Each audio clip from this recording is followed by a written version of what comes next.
የገጠመኝን ታሪክ ባጭሩ ልንገራችሁ። ቤንዚል እየቀዳው ነው። የሚቀዳልኝ ልጅ እጁ በጣም ቆሳስሏል። በጣም ስላችሁ በጣም ፍርቅርቅ ብሏልና ጥፍሩ ሁሉ ተበላሽቷልና በጣም ቀልቤን ሳበው። ምንድን ነው አልኩት። ምን ሆነ ነው ስለው በቃ እንደዚህ ሆነብኝ፣ ቆሳሰለብኝ፣ ምንም ሊድን አልቻለም፣ ይኸው ጥፍሬን ሁሉ እየበላው ነው ብሎ አሳየኝ ማለት ነው። ብጸልይልህ አልኩት። ብጸልይልህ ትፈወሳለህ ታምናለህ አልኩትና ቀና ብሎ አየኝ። አዎ እኔ የማመልከው አምላክ ኢየሱስ ክርስቶስ ይባላል እና እሱ ደግሞ ይፈውሳል አልኩት። እሺ ጸልይልኝ አለኝ እና ውሃ ለመጠጣት የጀመርኩት ውሃ ነበር አጠገቤ። እሱን አነሳውና ይህ ለመጠጣት የጀመርኩት ውሃ ነው፣ አንተ ግን ታጠብበት።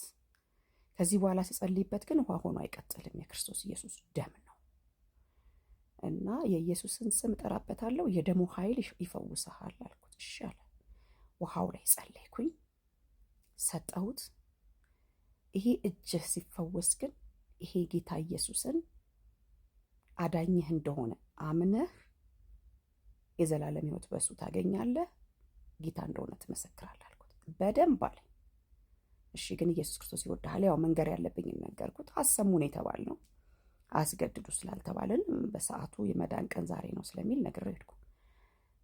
ከዛ ምናልባት ወሬ አልፈዋል ምናምን በቀደም ለታ ዋክ አደርጋለሁ እና ሳደርግ እሱ በዛ በማደያው በኩል ነው የሚሄደው።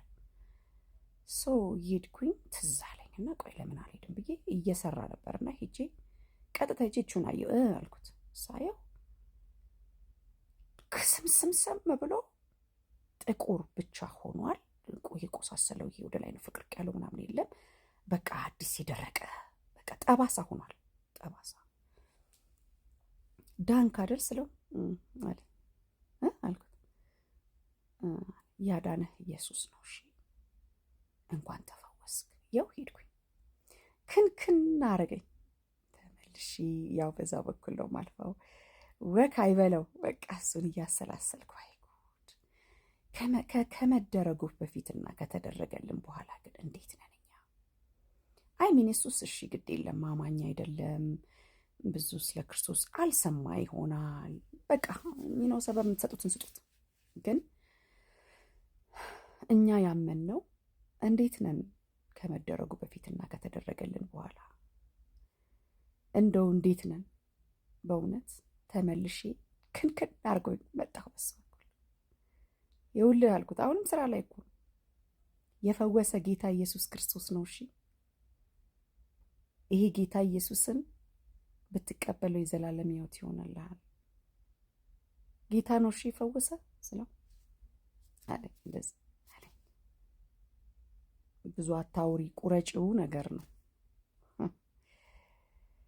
እና እንዴት ነን ከተደረገልን በፊትና ከተደረገልን በኋላ ልላችሁን የመጣሁት። ክብር ሁሉ ለኢየሱስ ክርስቶስ ይሁን። ዛሬም የታመማችሁ ሰዎች፣ በማንኛውም በሽታ የታመማችሁ ሰዎች ካላችሁ በጌታ በኢየሱስ ክርስቶስ የስም ስልጣን እጸልይላችኋለሁ። ከማንኛውም በሽታ እንድትፈወሱ የስሙ ኃይል እጠራባችኋለሁ። በኢየሱስ ክርስቶስ ስም ተፈውሳችሁ ቅሩ። በዚህ ቪዲዮ አማካኝነት በዚህ ጸሎት አማካኝነት የተፈወሳችሁ ሰዎች ጌታን ባርኩት፣ ባርኩት፣ አመስግኑት። እንደውም ቀድማችሁ አመስግኑት። እንደ ማርያም ከተደረገልን በኋላ ከበሮ ባናነሳ አሁን ብናነሳ ይሻላልና እችል ልንገራችሁ ብዬ ነው። ወዳችኋለሁ። ተባረኩ።